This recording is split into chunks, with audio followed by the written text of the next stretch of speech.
Taliban has taken control of Afghanistan. Following the United States troops' withdrawal, they have been able to seize control of almost all of Afghanistan. And on August 15, they were able to breach the city of Kabul, the capital city of Kabul, and take control of the government completely. And they have declared the end of war right now. The citizens of this country are very much scared that you can see the videos of people trying to cling on to US military plane in order to get out of this country. In this video brought to you by Believers IAS Academy, we'll be looking at Taliban. Taliban is an Islamic extremist militant group that ruled Afghanistan from 1996 to 2001. They had sheltered terrorists like Osama bin Laden, who planned the 9/11 US attacks. So, since they were not ready to give away bin Laden, the United States started war with Afghanistan, that is, war with Taliban, and toppled the government. And they established a democratic government soon. The Taliban resorts to extremist Islamic ideologies. They aim to install an Islamist law across Afghanistan, like the Sharia law, which is a very dangerous one, like when it comes to the version of the Pashto version, which actually violates basic human rights. The founder of this organization is Mullah Muhammad Omar, and the NATO assessments suggest that the strength of this army will go up to 85,000. The word Taliban means students. So this word comes from the Pashto language, and most of the fighters, most of the militants of this group are from the Pashto tribe. The Taliban appeared on the scene following the withdrawal of Soviet troops from Afghanistan. So as the Soviet troops withdrew from Afghanistan, and they didn't have, the PDPA government at that time didn't have much funding from the Soviet Union, they were not able to resist the insurgency that came from Taliban. As a result, they took over the government, but they were successful in stamping out corruption, and they were curbing lawlessness and making areas under the control safe for commerce to flourish. And as a result, initially, the people of Afghanistan welcomed Taliban because they had already promised to restore peace and security. They promised to enforce their own austere version of Sharia or Islamic law once in power. But after coming to power, they imposed strict Islamic rules that banned television and music. They banned girls' education. They forced women to wear burqa, and such kind of rigid laws were imposed. And as a result, the citizens of the country, the Afghanistan, were not feeling really favorable, really good about this government. Only 3 countries recognized Taliban at this time: Saudi Arabia, United Arab Emirates, and the Pakistan was only the 3 countries that recognized this Taliban established government. Taliban from 1990s to 2021 was headed by different people. Mullah Omar, who was the founder, he was said to be dead in 2013. By August 15, the Taliban admitted that he had died 2 years ago. And Mullah Mansour, who was killed in a US drone airstrike, and now the head is Maulavi Hibatullah Akunza, who is right now remaining in control. We look at the timeline in which how the Taliban has rose to power. Before 1979, in Afghanistan was ruled by an autocratic ruler, President Muhammad Daud Khan.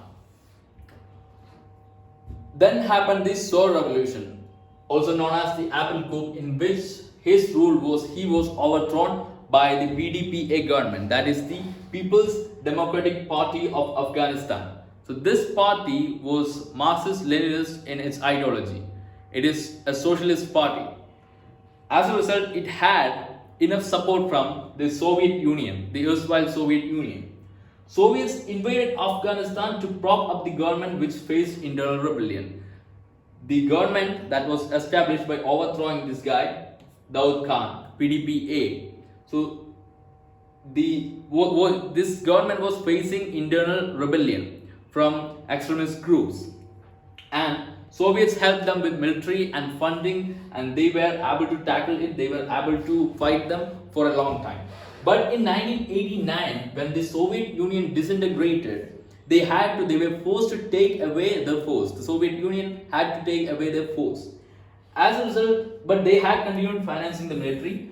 But later on, by 1992, the Russian government stopped the funding too. They reduced the funding to a very low level, and as a result, the BTPA government was not able to fight the Taliban properly. The Taliban became more powerful, and this followed a 4 years of civil war followed, and by the end of it, by 1996, the Taliban got control of almost all of Afghanistan. This includes the capital city of Kabul, Kandahar, Ghazni, Herat, and so on.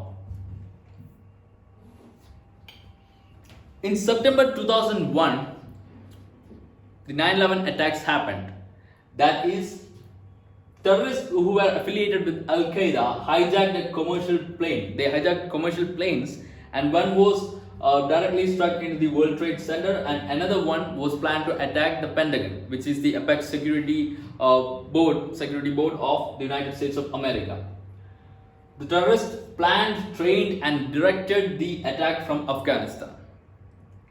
And since Afghanistan, the Taliban controlled Afghanistan, was sheltering Bin Laden, the US actually asked for him to be released, but the Taliban didn't comply. As a result, the US and UK began Operation Enduring Freedom, a bombing campaign against Taliban forces in Afghanistan. And by December 2001, they were able to topple the government, and they established a democratic government. Soon they established a democratic government in Afghanistan. But in 2003, US started invading Iraq. As a result, its resources were deviated, military resources were deviated, and this gave room for Taliban to develop again. But in 2009, President Barack Obama recommenced US forces to Afghanistan to combat the resurgent Taliban. The Taliban that now have recovered and rose to power. So in order to fight them, they reassigned the United States force again to fight the Taliban in Afghanistan.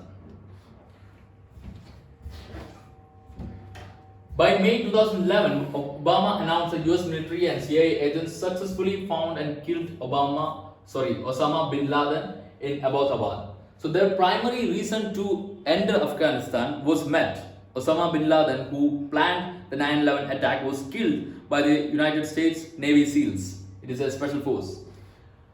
And NATO issued a joint statement saying that they are training the Afghan force and they will be self-dependable. They will be able to take care of the country. So they are going to, designating Afghan security forces. They said that they will assume full responsibility for security of the country by the end of the year.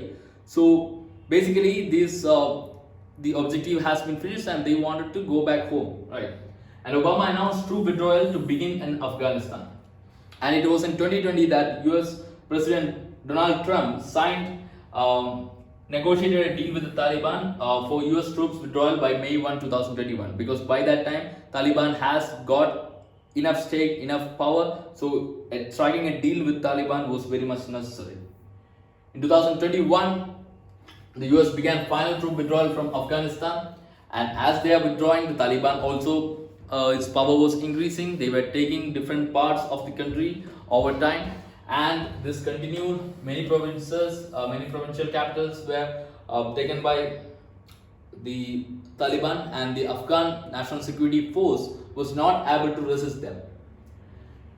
In August 14, the country's fourth largest city, Mazar-e-Sharif, falls to Taliban, and in August 15, national capital Kabul also fell to the hands of Taliban. The then Afghan president, Ashraf Ghani, had to flee the country too. What does the Taliban rule mean for Afghanistan? What are the repercussions?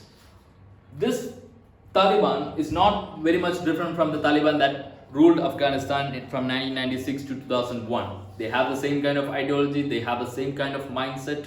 So this has resulted in education institute for women and girls shutting down. Women are not supposed to get education according to their ideology.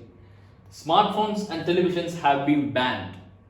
So you do not have much access to international media. Young men are being forced to join the ranks. They are forced to join the militancy group, their military. And anyone who have spoken against Taliban during this time or in the past are now under threat. They are risking their lives. So anyone, including journalists, judges, peace activists, women in position of power, everyone is now in great danger. And also, women in parts of Afghanistan are forced to marry the officers, the members of this Taliban, that is the Taliban fighters. That is the repercussion for Afghanistan. So what about the rest of the world?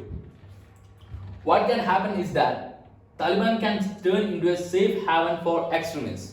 Just like what happened before. They were ready to shelter Osama bin Laden, they were ready to shelter ISIS. So this might continue. Al-Qaeda and ISIS will see this as a hot hub. This will become a hot hub of terrorist activities. This could happen. And their victory means a more dangerous world and a greater threat from jihadist terror.